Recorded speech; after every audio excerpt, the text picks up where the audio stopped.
Hi, this is Carrie Brady and Mayor, and I want to let you know that this video is going to be more raw and personal than the others. I'm going to share with you something I just got triggered by that brought out the monster from under my bed and that fear, and how I move through intense fear. So I recognize that not everyone is going to want to walk through this process, but the reason that I'm sharing it is because I believe that this same process can be used to help everybody, and that if I don't practice what I preach and show you the authentic way of moving through fear, you will either think that I have no fear or that I'm crazy and just don't experience the fear. So I want to share with you, see, deep breath.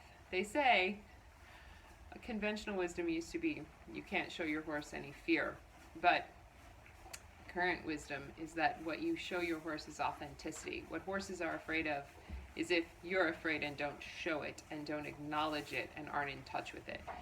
So I was triggered this morning by a wonderful friend who sent me an article, and I'm glad that she did, that indicated that the coronavirus is now not only affecting respiratory symptoms, but can also cause inflammation of your heart.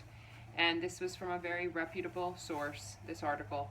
And again, I'm grateful to my friend for sending it, and I read it, and I thought, oh, now that's kind of scary, because I, in the past, have had autoimmune condition. I have an autoimmune condition, and in the past, it has involved my heart and inflammation around my heart. And when that happens, there have been times in the past where I have been unable to function for extended periods of time. At other times, it's been more minor intrusion, but it can be very powerful when it happens. It can be extremely life-altering when it happens. And so I went to, in the moment I was fine, and a few hours later, I realized that I had gone to a place of deep fear. I don't know if you can see this on the video, but you can probably hear it in my voice. The tears well up in my eyes. It's powerful, because when I think about that happening, I think about if I went back into one of those spirals where I was unable to care for my family and unable to care for my horses and really not very able to care for myself, what would happen right now in this environment? What would become of me? What would become of the herd? I know that my human family would be fine. There are people to care for them. But what would happen to the herd? And I go to this place of just really intense fear. And I think we all have, this is my monster under the bed. This is my, Achilles heel point at which I feel incredibly vulnerable. And we all have our Achilles heel. We all have the monsters under the bed. We all have the things that make us just feel so vulnerable and so raw and so panicky. But the way in which we respond to that is critically important. And I want to share with you, before moving into the process, a story to demonstrate that example. I had a horse named Lucky for 14 years. He was the very first horse that I actually had the pleasure of calling my own horse as a member of my official family. And Lucky was a thoroughbred off the track, and his default when he would be spooked by something, as would make sense since he's a thoroughbred who's been bred and trained to run, is if he was spooked by something, he would take off bolting as fast as he possibly could, and he would buck as he went, because that way whatever it was that spooked him was going to get hit on the way. So he was two-prong approach, bolt and buck. So one day I'm riding him in a very large, beautiful outdoor ring that has nothing in it except for lovely footing, and in the middle, just in the middle, are some jump standards, tall jump standards, and some ground poles, and that was it. Not even set up as a jump, just kind of there in the middle to be set up and used. So Lucky gets spooked by something. He starts to bolt and buck, as is his way. At that time, I rode quite regularly, and this did not faze me. I was comfortable riding through his bucks and bolts. However, I thought to myself, please, please, please do not dump me over by that pile of stuff, because it's going to hurt to land in that pile of stuff.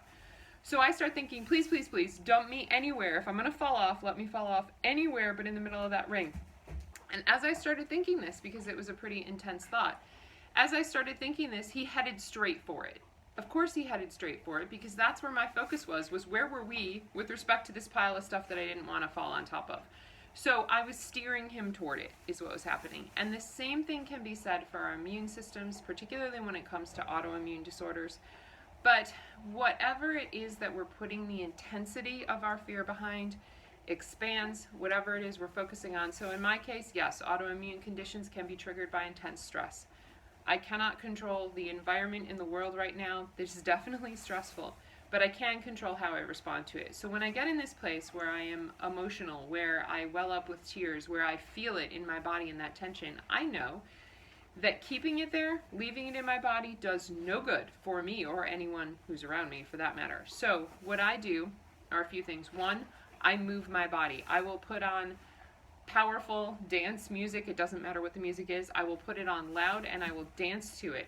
I will sing loudly. I will physically move it through my body. Sometimes if I'm really angry, I'm not angry right now, I'm scared, but if I'm really angry, I'll, punch the air. I will kickbox. I don't know how to kickbox, but it's fun to try. I will do all of these things to just move the feeling through my body. And I'm going to be putting up a playlist along with this, and I encourage you to add your songs to it. There's going to be help you move your body, help you move through stuff. The other thing that I do, and I'm going to practice it right now, is to move into a gratitude practice. I thank the monster under the bed. I thank this fear. And I thank it for what it has shown me in the past and what it will show me now. Because the fear is trying to keep me safe, right? So the fear wants to tell me to do the safe thing. Now I need to filter out what that safe thing is. We all do. So what I do is I acknowledge the fear. I thank it for coming.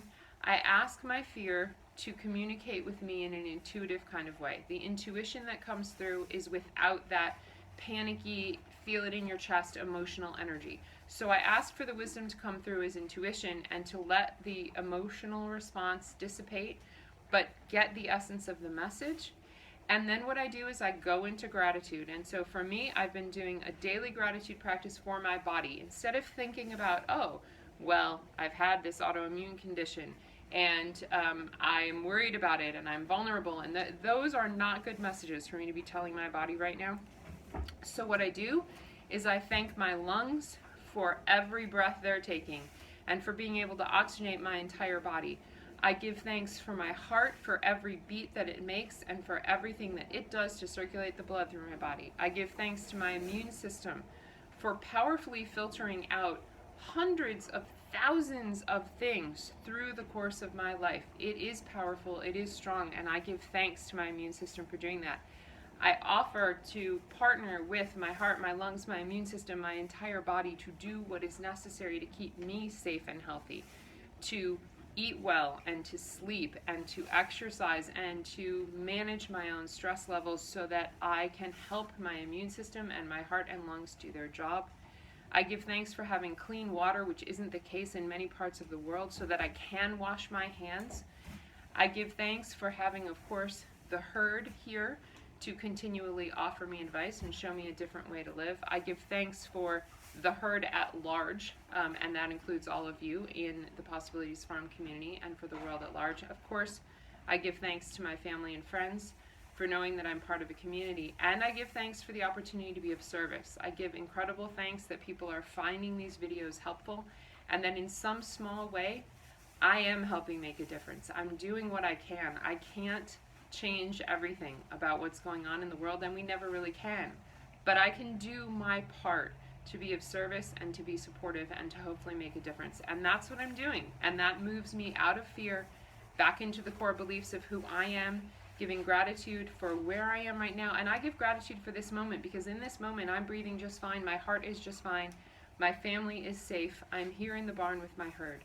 I give thanks for that, and I hope that all of you are in a place where you can come to feeling safe just in the moment. And I'm going to end with some Reiki principles that may be useful to you, because what I love about the Reiki principles is that they say just for today, and everything starts with just for today. And I would suggest that we think about this as just in this minute. Just in this minute, I am not afraid. So no worry, just in this minute.